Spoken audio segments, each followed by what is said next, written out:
Alors salut les amis, j'espère que vous allez bien. Dans cette vidéo, nous allons découvrir les choses que les pervers narcissiques, hommes ou femmes, détruisent dans votre vie. Donc voilà, une vidéo je pense qui va vous aider à mesurer l'impact des dégâts que ces personnes vous causent. Parce que c'est vrai que à un moment dans notre vie, on se pose des questions et quand on se pose des questions, on a envie d'avoir une réponse précise. C'est-à-dire qu'on veut calculer. Si demain je vous dis, voilà, moi j'ai envie de vous vendre un truc, j'ai envie de vous vendre ma voiture, vous allez me dire, ok Romain, mais combien tu la vends? Si demain je vous dis, voilà, je vais vous inviter au restaurant, et puis vous allez manger des trucs, vous allez me dire, ok, mais qu'est-ce que je vais manger exactement? Et etc., etc., etc. Notre esprit veut à un moment savoir les choses de manière précise, parce que c'est ce qui nous permet ensuite de prendre des décisions. Vous allez prendre des décisions suite à cette relation avec la personne toxique, avec la personne perverse narcissique. Peut-être que vous allez rester, peut-être que vous allez partir, peut-être que vous allez rester pendant un moment et puis ensuite partir, peut-être que vous allez partir et puis vous allez revenir. Voilà, moi j'ai fait beaucoup de coaching avec des victimes de pervers narcissiques pendant des années et c'est vrai que les gens, ils veulent savoir quoi faire. Tout à l'heure, j'avais une jeune fille qui m'appelait au téléphone et elle me disait, voilà Romain, moi j'étais avec une personne perverse narcissique, on était en couple et maintenant je croise cette personne et je voudrais savoir comment je dois réagir. Comment on réagit? Et pour savoir comment réagir, il faut que dans notre tête, les choses soient claires. Et donc cette vidéo va vous expliquer les 20 choses que le ou la pervers narcissique détruit dans la vie de sa victime, c'est-à-dire vous. Voilà, c'est pas une vidéo extrêmement drôle, c'est un peu l'histoire de faire le bilan. C'est un peu histoire de dire, voilà, il y a eu une catastrophe naturelle, on va maintenant compter les dégâts, on va estimer les dégâts. Donc 20 items dans lesquels vous allez peut-être vous reconnaître. Alors, quand vous allez voir les items, vous allez peut-être commencer à être un peu triste, déçu, en colère. Vous allez vouloir vous venger face aux personnes perverses narcissiques. Peut-être vous allez en tout cas ressentir des choses. Et le truc que j'ai envie de vous dire, c'est faut pas être trop dur avec vous-même. Parce que des fois, les gens ont l'habitude d'être trop durs avec eux-mêmes quand ils ont des expériences négatives, quand ils ont fait des choses, par exemple quand ils se sont investis dans des relations et que ça s'est pas bien passé, des fois les gens ils sont en mode mais voilà, j'aurais dû m'en rendre compte avant, j'aurais dû faire ci, j'aurais dû faire ça, etc. Voilà, vous prenez pas la tête, c'est toujours facile après coup de se dire ah j'aurais dû faire ci, j'aurais dû faire ça, mais quand on est dans une situation, on sait pas toujours quoi faire, Donc, c'est pour ça que cette vidéo va vous aider à avoir des informations précises pour savoir quoi faire. Alors, la première chose qui se passe quand le pervers narcissique détruit la vie de sa victime, c'est qu'il y a l'estime de soi.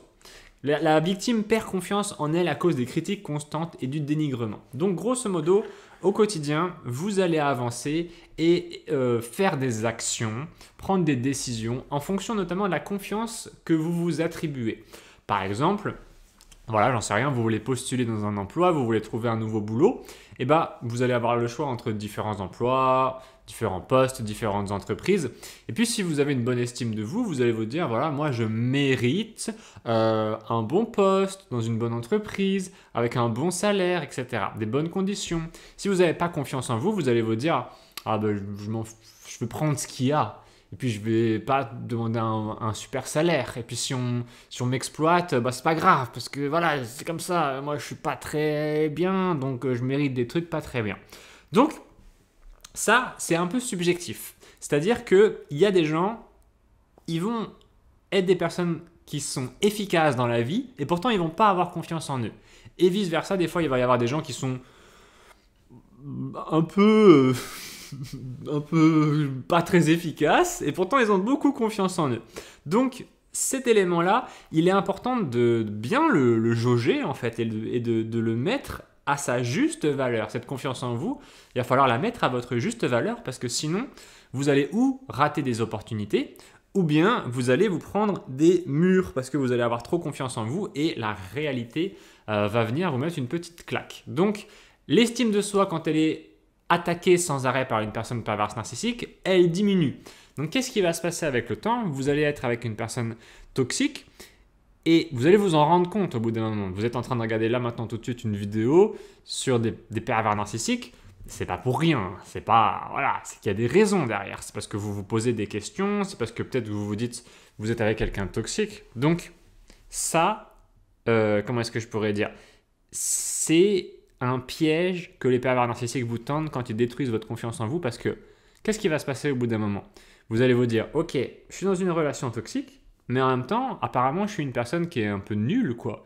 Qui est pas drôle, qui est pas belle, qui est pas intelligente, qui est pas ceci, qui est pas cela. Si j'écoute bien tout ce que me dit cette personne perverse narcissique, je serai nul.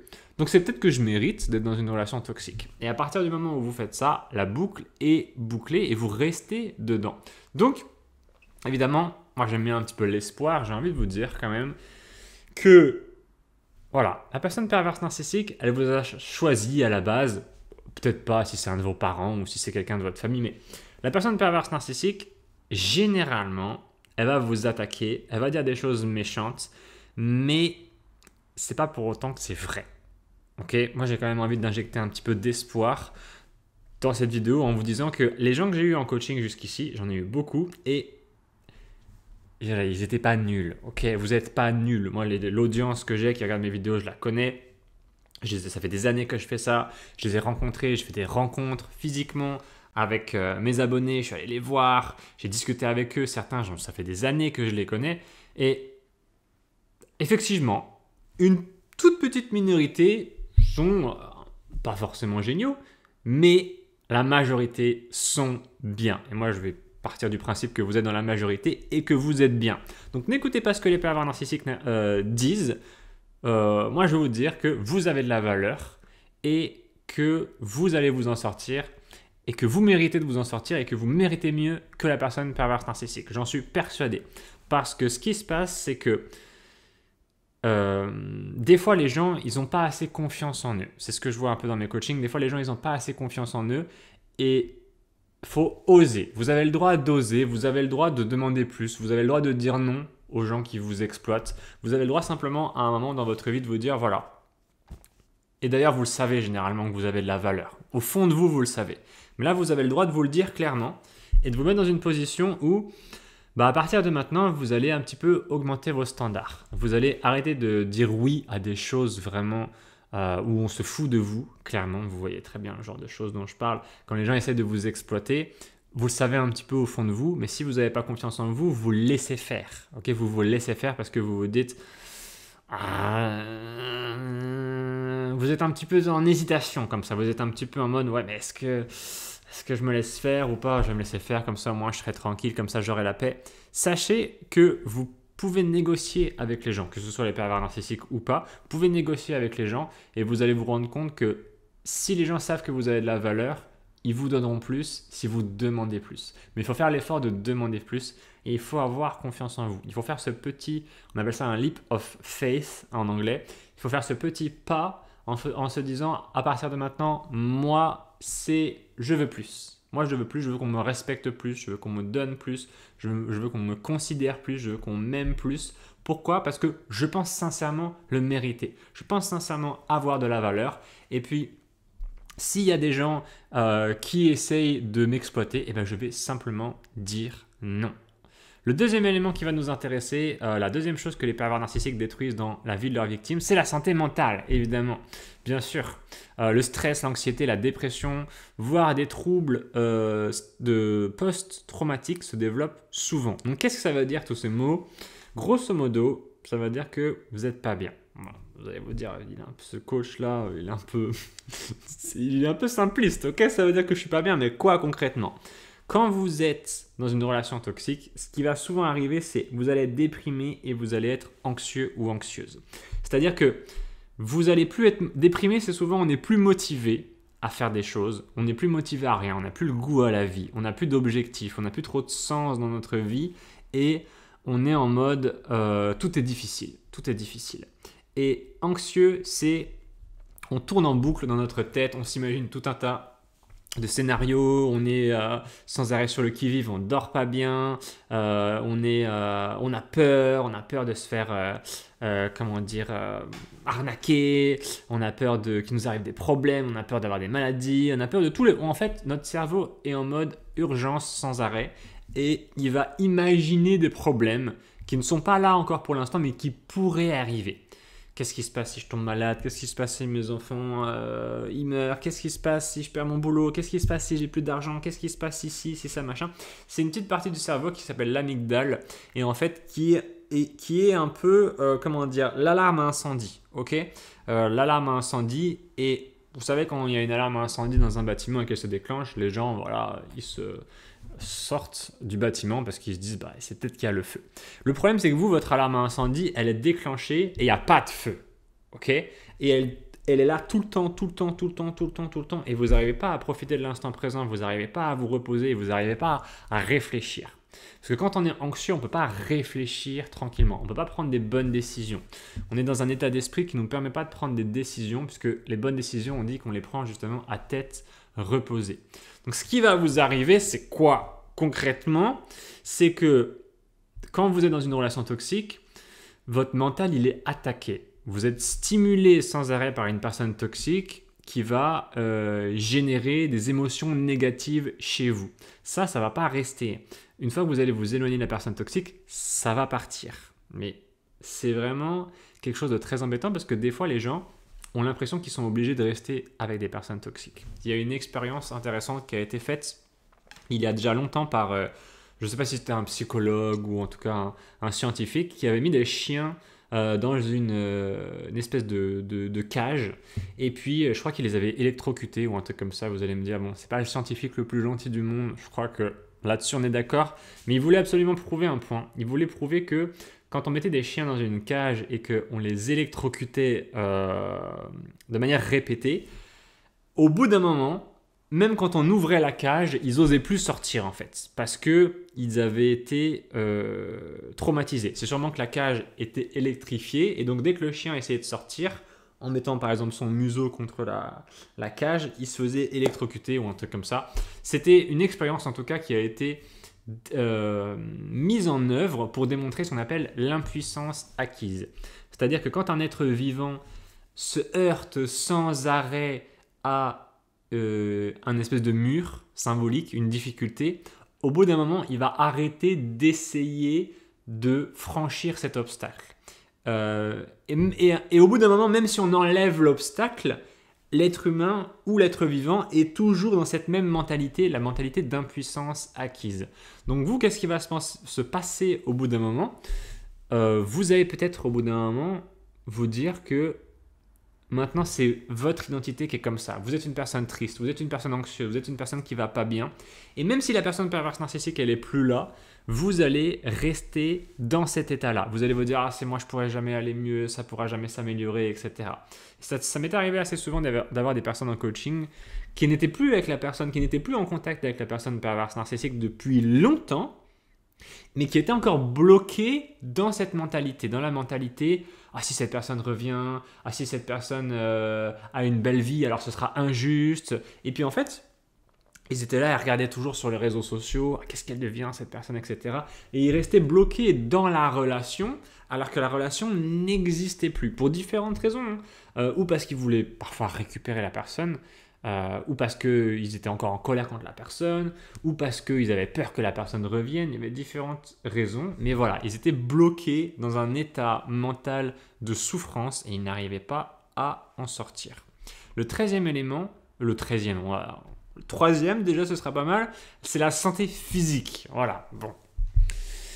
Le stress chronique peut entraîner des problèmes de santé, comme des maux de tête, des troubles digestifs, des insomnies, beaucoup de problèmes de santé qui vont advenir parce que ce qui va se passer, c'est que quand vous êtes dans un état de stress constant, vous vous consumez. Je crois que c'est votre système nerveux qui est en mode sans arrêt alerte et du coup, il ne peut jamais se détendre. Vous êtes dans une situation où vous ne pouvez jamais vraiment vous détendre, vous êtes tendu sans arrêt, comme si vous étiez dans une zone de guerre et donc vous vous consumez, vous vous consumez. Et vous commencez à avoir des problèmes physiques. Souvent, la chose principale que les gens me relatent, c'est qu'ils n'arrivent plus trop à dormir et ils ont très mal au ventre. Le truc que je voulais vous dire, c'est que si vous avez besoin d'aide, je vous ai mis sur mon site un programme gratuit qui s'appelle, je crois, les secrets des pervers narcissiques. Vous pouvez le faire si vous voulez. Si vous voulez même aller un peu plus loin, il y en a d'autres des programmes qui permettent de devenir insensible aux pervers narcissiques, détecter les pervers narcissiques et des tests que vous pouvez envoyer à vos proches, des tests de personnalité discrets, subtils, pour savoir s'ils sont des personnes toxiques ou pas. Et les tests, évidemment, ne disent pas, voilà, test pour personnes toxiques, c'est des tests subtils. Donc, n'hésitez pas à les faire si vous voulez détecter les pervers narcissiques autour de vous. Tout est sur mon site, le lien est dans la description. Donc, quatrième élément, les relations familiales. Le pervers narcissique isole la victime de sa famille en semant le doute ou en manipulant. Alors ça m'a été souvent relaté. D'ailleurs, la personne que j'ai eue tout à l'heure au téléphone me disait ça. Elle me disait, voilà, moi Romain, j'ai peur que la personne perverse narcissique dise du mal de moi aux gens. C'est effectivement quelque chose qui peut arriver. Donc elle me dit, voilà, qu'est-ce que je fais? Est-ce que je la laisse faire? Est-ce que je vais voir les gens et je leur dis que non, c'est pas vrai, etc. Elle ne savait pas trop comment s'y prendre et c'est une question qu'on m'a beaucoup posée. Et moi, d'après ce que j'ai comme expérience, il y a un truc à faire, c'est rester vous, rester authentique et ça va, la vérité va se voir ainsi. Pourquoi? Parce que ce que vous êtes parle plus fort que ce que vous dites. Je pense pas que ça sert à grand chose d'aller voir tout le monde en disant voilà, peut-être qu'on va te dire que je suis une mauvaise personne, mais en fait j'en suis pas une, etc. Machin. Simplement, la preuve que vous êtes quelqu'un de bien, elle va être apportée à chaque moment au quotidien, simplement en étant vous-même en fait. Vous n'avez pas besoin forcément de vous prendre la tête en vous disant voilà, on va me détruire ma réputation, etc. Si vous voyez quelqu'un qui le fait vraiment activement et que ça revient à vos oreilles, là c'est clair qu'il faut, je pense, confronter la personne et lui dire voilà, pourquoi tu dis ça, etc. Machin, c'est pas vrai, j'ai bien vu ton truc. Et c'est un jeu dangereux auquel jouent les pervers narcissiques quand ils font ça parce que souvent les gens qui sont sans arrêt comme ça à essayer de détruire la réputation des autres, c'est un peu un red flag. C'est un petit peu déjà une alerte. C'est un petit peu le truc paradoxal, c'est que ces gens qui sont sans arrêt là en train de dire ah ouais, telle personne, t'as vu comment elle est, ou elle est bizarre, etc. Elle est méchante et tu sais pas machin ce qu'elle a fait une fois, etc. Ça, rien que ça déjà, c'est un red flag. C'est un petit peu un trait de caractère que les gens plutôt machiavéliques ont. Et ce trait-là, ces gens-là, ils peuvent s'attirer les uns les autres ensemble. Et à la rigueur, si ces gens-là, ils pensent du mal de vous, à la rigueur, on s'en fout. Okay, c'est vrai que ce point-là, il est intéressant de le prendre en compte. À un moment, on peut s'en foutre de ce que les gens pensent de nous. On peut simplement se dire, ok, voilà, il y a des gens qui ne vont pas m'aimer, c'est pas grave. Restez vous-même, continuez à être authentique. Et les gens authentiques aussi, vous allez les attirer. Le piège dans lequel il ne faut pas tomber, c'est de se dire ah, il faut absolument que les gens m'aiment, il faut absolument que les gens pensent que je suis une bonne personne, etc. Parce que sinon, ça ne va pas être bien. C'est un peu lié à l'anxiété, hein, quand les gens ils ont ce type de pensée. Voilà, détendez-vous, vous inquiétez pas. Personne ne va monter la terre entière contre vous. Les gens voient qui vous êtes, les gens interagissent avec vous. Les gens, ils ont aussi, comment ça s'appelle, une certaine lucidité. C'est pas parce qu'on leur dit que vous êtes un diable qu'ils vont le croire absolument. Ils vont vouloir vérifier cela. Et s'ils ont des preuves que vous êtes une bonne personne, simplement en interagissant avec vous et qu'ils voient que ça se passe bien, voilà, et vous inquiétez pas, ils vont pas vous blacklister. Ok? Donc, quatrième élément, les relations familiales. Vous pouvez être isolé, c'est-à-dire que des fois les gens pervers narcissiques peuvent réussir quand même et ils peuvent réussir à vous isoler. Voilà. Dans la première partie de ce point-là, je vous disais que faut rester vous-même, faut pas trop paniquer, etc. Maintenant, je vais être honnête avec vous, ça arrive que les pervers narcissiques réussissent réellement à retourner les gens contre vous et que vous ne puissiez rien y faire, que certes, effectivement, ce soit injuste et que vous perdiez certaines personnes. Voilà, c'est possible.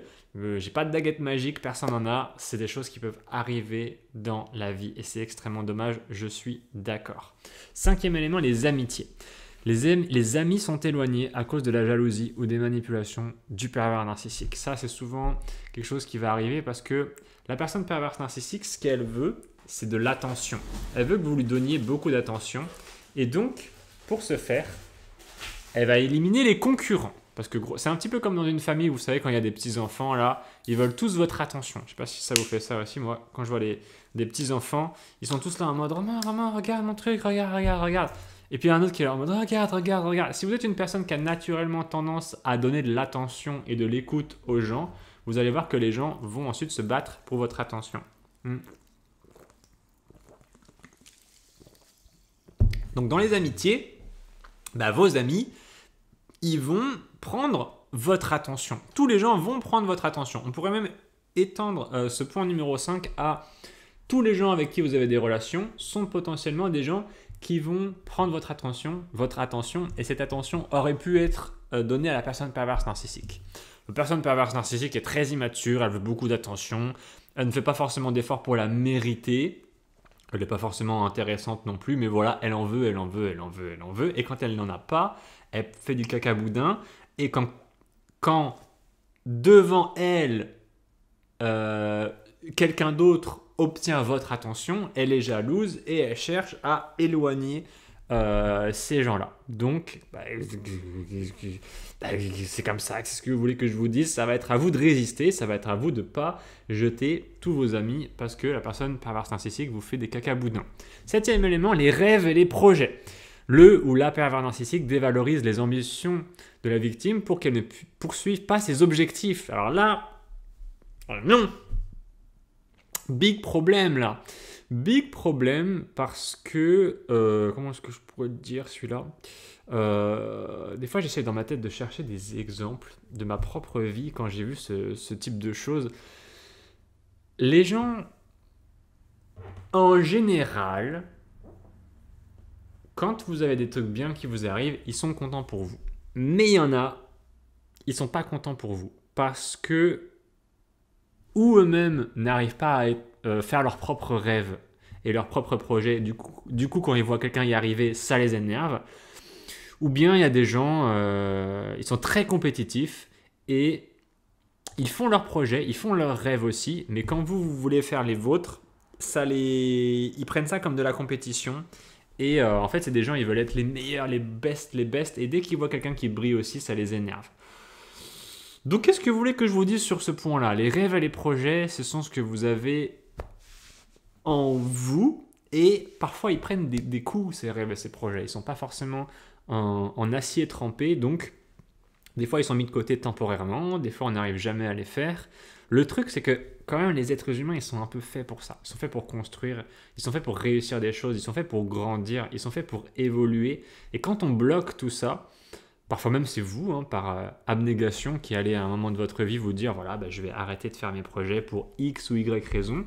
Mais de manière générale, quand les rêves et les projets s'arrêtent, c'est là que les gens perdent leur, vous savez, la petite étoile, la petite étincelle qu'ils ont dans les yeux. Donc attention les amigos, c'est une maladie, je vais appeler ça comme ça, c'est une maladie, c'est pas vraiment une maladie, mais moi je vais appeler ça une maladie parce que c'est facile à expliquer ainsi. C'est une maladie qui se propage à vitesse grand V dans la société parce que il y a des gens qui veulent vous contrôler, des pervers narcissiques ou d'autres types de personnes. Il y a des gens qui veulent vous contrôler et pour ce faire, ils doivent contrôler vos comportements et ils ne peuvent pas vous laisser libre. C'est un gros problème qu'il y a. C'est qu'il y a beaucoup de gens qui sont très autoritaires et qui veulent vous contrôler. Si vous tombez dans ce piège-là, pour X ou Y raison, que vous perdez un peu votre mojo, votre étoile polaire, eh bien, vous êtes dans de beaux draps. 8e élément, la carrière. Les manipulations peuvent interférer avec la vie professionnelle, menant parfois à des pertes d'emploi. Ça, c'est le thème des pervers narcissiques au travail. Des fois, j'ai des gens qui me contactent pour ce sujet. C'est pas la majorité, mais ça arrive. En fait, comme c'est facile, c'est plus facile de changer de travail que de divorcer. C'est plus facile de changer de travail que de changer de père ou de mère.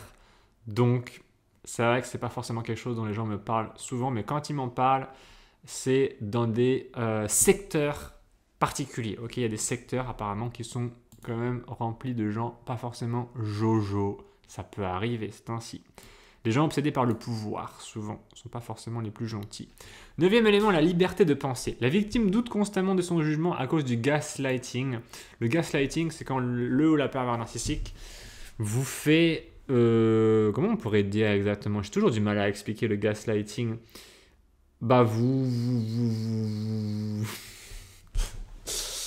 Ah, comment expliquer le gaslighting? Comment expliquer le gaslighting? C'est quand les gens font comme si de rien n'était. Vous voyez la réalité et ils vous regardent en mode « t'es complètement fou, t'es complètement barjot, etc. » Voilà. Ça arrive. Hein. 10e élément, l'image de soi. Les critiques constantes poussent la victime à se percevoir comme inadéquate ou indésirable. Il faut savoir que dans notre esprit, dans notre inconscient, on a une image de nous-mêmes. Vous avez peut-être déjà entendu parler de ce concept de l'inconscient. C'est le fait que il y a une partie de notre esprit qui a des pensées et des comportements conscients. Par exemple, là, je suis en train de me dire, ok, je vais boire de l'eau. Voilà, j'ai ma bouteille. Je peux faire des trucs comme ça. Je vais la boire. Ça, c'est conscient.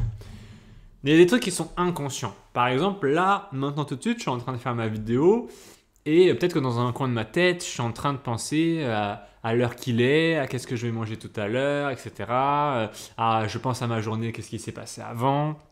Ouais, j'ai des trucs inconscients qui se passent. On a des trucs inconscients qui se passent dans notre esprit. C'est des choses sans qu'on s'en rende compte. Par exemple, je pourrais vous dire, voilà, moi j'aime bien, comment ça s'appelle, le riz au lait. Et ben, j'aime bien en manger quand je vais dans un magasin ou quand je vais dans un restaurant. Voilà, je peux manger du riz au lait ou de la crème brûlée. J'aime bien manger de la crème brûlée. Ok. Consciemment, je suis là en mode il y a une crème brûlée, je vais la manger, elle est bonne. Inconsciemment, la raison pour laquelle je prends de la crème brûlée, c'est peut-être que quand j'étais petit, ma grand-mère en a fait plusieurs fois et j'ai trouvé ça très bon. Et du coup, quand j'en mange maintenant, ça me rappelle ma grand-mère et ça me rappelle des bons moments. Ça, c'est tous les trucs qui sont inconscients. Et donc, tous ces trucs-là, ils jouent au quotidien dans notre esprit. Et parmi ces choses inconscientes, il y a l'image de soi. L'image de soi, c'est-à-dire comment on se perçoit, qui on est, qu'est-ce qu'on a intériorisé de nous-mêmes.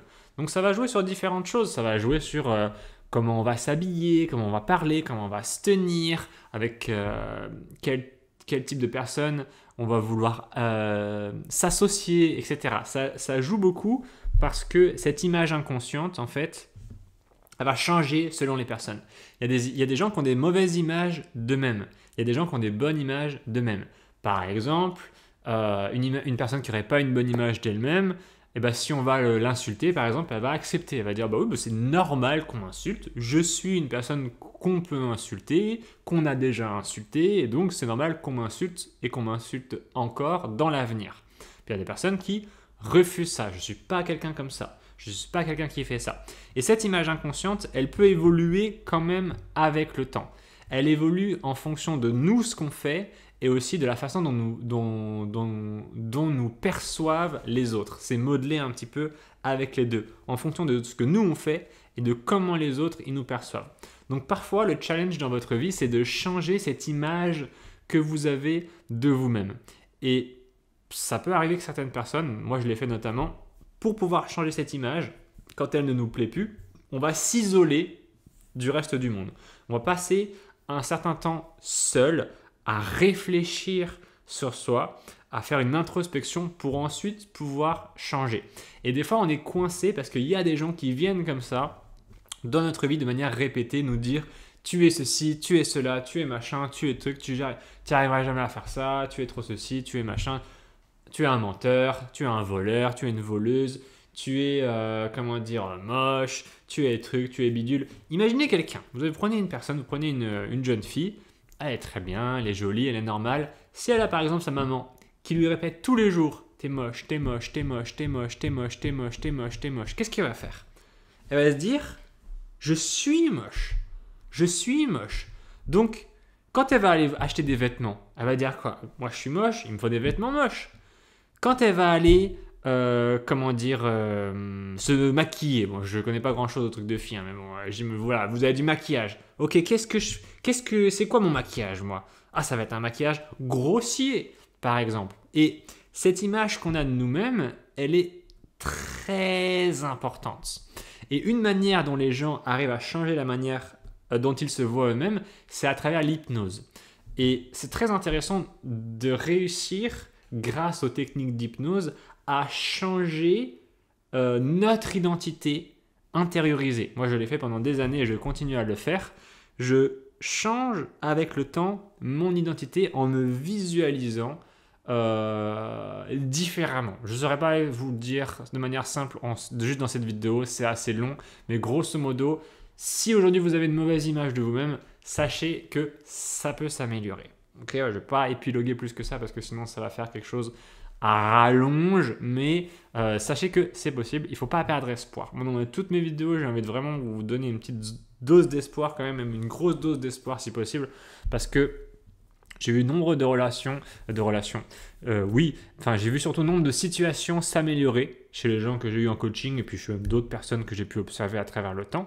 J'ai vu beaucoup de situations s'améliorer à partir du moment où les gens prennent conscience des souffrances qu'ils vivent, qu'ils les regardent en face, droit dans les yeux, qu'ils les acceptent, qu'ils acceptent aussi qu'ils ont une part de responsabilité là-dedans. Et quand les gens font ça, ils peuvent changer la direction de leur vie. Et ça, c'est quelque chose de magique auquel je crois beaucoup. Et c'est une des raisons pour lesquelles je fais ces vidéos. Donc, 11e élément, les finances. Le pervers narcissique, le ou la, peut exploiter financièrement la victime, la laissant en difficulté économique. 12e élément, les hobbies et passions. Les activités qui procurent de la joie sont souvent ridiculisées ou interdites. Là, c'est le cadre de l'autorité. En fait, il y a des gens qui sont très autoritaires, qui veulent le contrôle sur les autres. C'est un trait des gens pervers narcissiques. Certains pervers narcissiques sont très autoritaires. Dans l'autorité, on va briser, on va casser tout ce qui rapporte à l'être humain de la joie, du plaisir, tout ce qui est l'ordre du jeu, tout ce qui est de l'ordre de la détente, etc. Tout ce qui est de l'ordre de, on pourrait dire, comment est-ce que je pourrais dire ce truc-là? Tout ce qui va faire qu'une personne va oublier un peu les difficultés de la vie. Je ne sais pas si vous avez déjà vu ce type de personnes qui sont un peu chiants, un peu ennuyeux, un peu très droits, un peu machin comme ça. Vous savez, on peut imaginer de manière caricaturale, des fois on les voit dans les séries ou les films, l'espèce de geek comme ça, qui a un peu un balai dans le fion et qui a des grosses lunettes et qui est là en mode bonjour, moi je m'appelle Guillaume, comment ça va? Ah oui, moi ma passion, ma passion c'est les ordinateurs, j'adore faire des tableaux Excel, etc. Et souvent ce type de personnes s'impose un nombre de règles dans leur vie immense. Parce que ce sont souvent des gens qu'on appelle un peu obsessionnels compulsifs, c'est-à-dire qu'ils veulent que tout soit quadrillé, ils veulent que tout soit organisé, ils veulent que tout soit parfait. C'est des gens, voilà, ils ont un peu des tocs quand ils sont sur leur bureau, il faut que tout soit bien droit, il faut que tout soit parfait, etc. Et c'est des gens qui sont souvent un petit peu chiants. Ils sont ennuyeux généralement parce qu'ils ont tellement tout ordonné dans leur vie qu'il n'y a pas de place pour le chaos. Souvent, les hobbies, les passions, c'est des choses qui vont avoir à trait avec le jeu, avec tout ce qui est un petit peu le jeu, la légèreté, le fait que ce soit spontané. Toutes ces choses-là, en fait, c'est des choses qui sont liées au chaos. Et ce sont des choses qui, généralement, génèrent de la créativité chez les êtres humains. Et ça, c'est quelque chose qu'on est très fort pour avoir dans nos sociétés. Quand les gens sont libres, c'est de la créativité. C'est pour ça que dans les sociétés dans lesquelles il y a des gens qui sont super libres, il y a beaucoup d'innovation. Et ça va se perdre progressivement au fur et à mesure qu'on va avoir des sociétés très organisées et un peu très militaires. Ok, il faut que tout soit comme ça, machin. Et donc, le problème de ça, c'est que vous allez avoir des gens qui sont très autoritaires, qui sont un peu obsessionnels compulsifs et qui vont vous empêcher de vous épanouir, qui vont vouloir vous contrôler absolument, vous imposer tout un tas de règles. Et au plus vous allez vous accepter ces règles dans votre quotidien, le moins vous allez être libre, mais le moins vous allez être spontané et le moins vous allez avoir de créativité. Et le grand paradoxe de ça, c'est qu'en fait, ça vous rend beaucoup moins efficace. Parce que quand vous n'avez plus aucune créativité et plus aucun chaos dans votre vie, vous devenez quelqu'un qui est fragile en fait. Parce que dès que vos plans ne vont pas exactement dans la bonne direction que vous aviez supposé, eh ben, vous êtes là et vous paniquez comme ça. Donc, c'est intéressant de ne pas renoncer à vos hobbies, à vos passions. Même si les gens vous disent que c'est inutile, voilà, on s'en fout complètement. Moi, j'adore jouer aux jeux vidéo. Je sais très bien que c'est une perte de temps, que ça ne me rapporte rien de particulier autre que du plaisir, sauf que ce plaisir, il est extrêmement important dans ma vie au quotidien et qui va me permettre d'être meilleur dans tous les domaines de ma vie. Donc le paradoxe, c'est que ce qui semble inutile est au fond très utile. 13e élément, la vie sociale. La victime est isolée de son cercle social pour mieux la contrôler. Pas besoin d'expliquer, c'est vraiment facile, vous voyez exactement le style. 14e élément, la capacité de faire confiance. Là, on a un big. On a un big, les amigos. J'adore l'eau avec des bulles.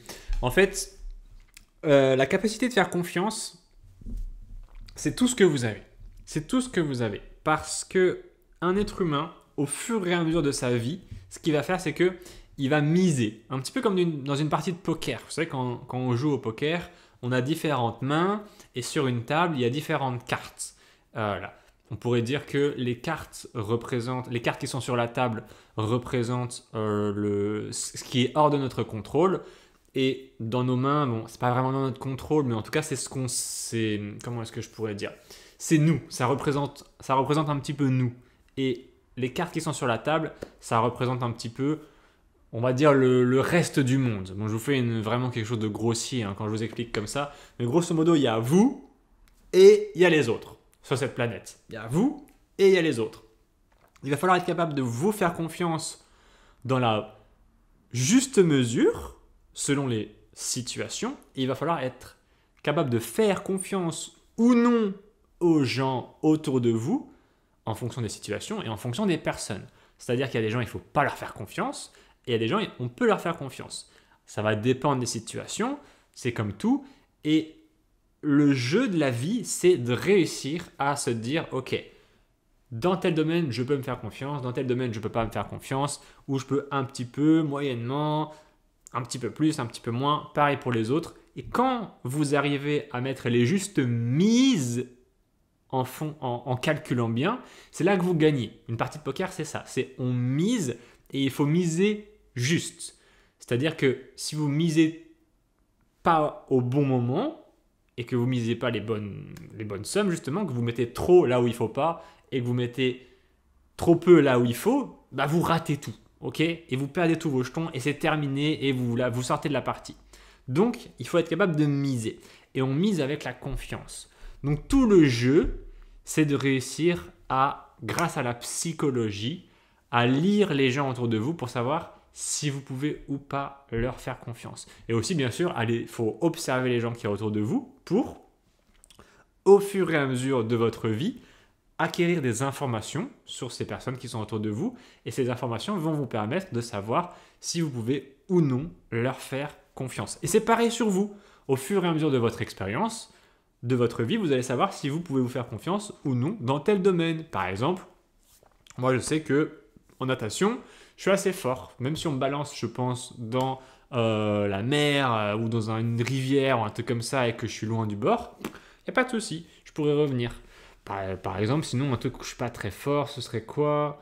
J'en sais rien. Moi, j'ai tendance des fois. Qu'est-ce que j'ai tendance à faire comme erreur?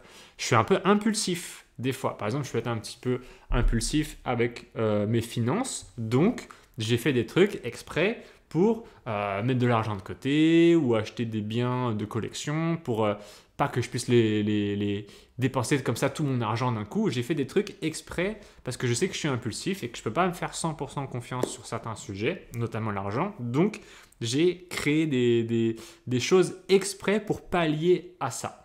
Donc, ça va être à vous de regarder. Le truc, c'est que la capacité à faire confiance quand vous êtes avec une personne toxique, elle va diminuer. C'est-à-dire que cette personne, non seulement vous allez avoir moins confiance en elle au fur et à mesure de vos interactions avec elle, mais en plus vous allez avoir moins confiance en les autres êtres humains en général. Parce que vous allez devenir un peu parano avec le temps. Cette personne vous a tellement attaqué que parfois vous en venez un peu perdre la foi en la nature humaine. Vous en perdez la foi en l'être humain. Et donc la conséquence souvent de ça, c'est que vous vous isolez. Moi maintenant, je le vois assez facilement quand je rencontre des gens et que je vois qu'ils ont du mal à me faire confiance. Je me dis, ah mince, cette personne, ça se voit qu'elle fait un peu confiance en personne. Tout à l'heure, j'étais en train de vendre comment dire, un article sur Le Bon Coin, vous connaissez peut-être ce site, c'est un site de petites annonces d'occasion, et je vendais un déshumidificateur. Je vendais ce truc-là que j'avais dans mon ancien appartement, et puis la dame me disait, il marche, oui, il marche là. Et elle était là en train de le regarder en mode, c'est quoi ça, c'est quoi ce truc-là, c'est quoi ça, vous êtes sûr qu'il marche, etc. machin. Et vous pouvez le sentir un petit peu, vous pouvez sentir des fois le manque de confiance que les gens vont avoir envers vous. Et ce truc-là, pour moi, c'est un petit peu un indicateur que la personne, elle va être souvent seule. C'est souvent quelque chose qui arrive, c'est que la personne, elle perd confiance en l'humain, en l'humanité presque. Du coup, elle se replie sur elle-même. Et en fait, l'espèce de piège horrible dans lequel elle tombe, c'est que maintenant qu'elle est seule, elle devient de plus en plus méfiante. C'est un peu l'espèce de truc bizarre qui se passe quand on est seul, c'est qu'on devient de plus en plus méfiant. Je ne sais pas pourquoi, j'ai aucune idée. C'est comme ça que le cerveau fonctionne visiblement. Et c'est pas très cool. 15e élément, j'en ai marre de faire la vidéo. On va faire le 15e élément, après ça sera terminé parce que ça fait déjà 40 minutes que je l'ai fait. Parce qu'après, il faut que je vous fasse une outro. Donc, si vous voulez, voilà, vous regarderez je vous mets les points comme ça. Vous les regarderez. De toute façon, franchement, si vous aimez bien mes vidéos, je vous invite à faire le programme gratuit que j'ai mis dans la description. Il va bien vous aider. Ça s'appelle Les secrets des pervers narcissiques, je crois, si je ne dis pas de bêtises. Alors, attendez, je vais vous dire. Voilà, c'est les secrets des narcissiques. C'est un programme que j'ai mis dans la description. Je vous invite à le checker. Et en plus, vous aurez une newsletter que j'ai créée qui donne des conseils sur les pervers narcissiques. C'est un email gratuit que vous recevez tous les jours qui vous donne des bons conseils contre les pervers narcissiques. Et vous pouvez vous désinscrire quand vous voulez. Mais c'est un truc que j'ai créé exprès pour que les gens puissent au quotidien avoir une petite dose d'informations sur les pervers narcissiques. Ça se lit en, je sais pas, 1 ou 2 minutes, quoi. Et ça permet tous les jours d'avoir un petit peu d'informations. Comme ça, vous savez reconnaître les pervers narcissiques. Et donc, ce qui se passe, c'est qu'au quotidien, vous êtes capable maintenant de faire confiance aux bonnes personnes. Parce que c'est vrai que le problème quand on fait confiance aux mauvaises personnes, le gros risque, c'est de se faire plumer, de se faire avoir, d'ensuite perdre totalement confiance en l'humanité, d'ensuite de se retrouver seul. Et une fois que vous êtes coincé dans la solitude, c'est une catastrophe absolue parce que c'est très difficile d'en ressortir. C'est très difficile de refaire confiance aux autres une fois que vous êtes coincé dans la solitude. Donc je lis le 15e point et après je ferai une outro, c'est-à-dire que je résumerai un petit peu la vidéo. Donc 15e élément, la sécurité émotionnelle. La victime vit dans une instabilité constante sans savoir à quoi s'attendre. Quand l'être humain se sent safe, quand l'être humain se sent en sécurité, il est capable de faire des choses. Il est capable de transcender sa simple nature d'animal, on va dire, et de faire des choses grandes. C'est là où l'être humain a accès à sa créativité, c'est là où l'être humain a accès à sa générosité, c'est là qu'il est le plus efficace. Quand vous êtes en mode méfiant, survie, quand vous êtes en mode comme ça, pas trop bien, ça va se ressentir et vous n'allez pas forcément avoir autant de succès dans la vie. Les gens vont peut-être un petit peu plus vous éviter, vos projets vont être un petit peu moins aboutis, vous allez juste pas être au top de votre potentiel. Donc la sécurité émotionnelle, c'est le fait de se sentir sécure ou insécure, l'inverse. Quand vous êtes insécure, et ça se ressent un petit peu. On ressent la personne qui est un peu insécure parce que elle n'ose pas en fait. Elle n'ose pas. Et la personne qui est sécure, elle ose faire ces choses. Elle fait ce que je vous disais tout à l'heure, ce fameux leap of faith, c'est-à-dire que elle a la foi et donc elle croit à nouveau.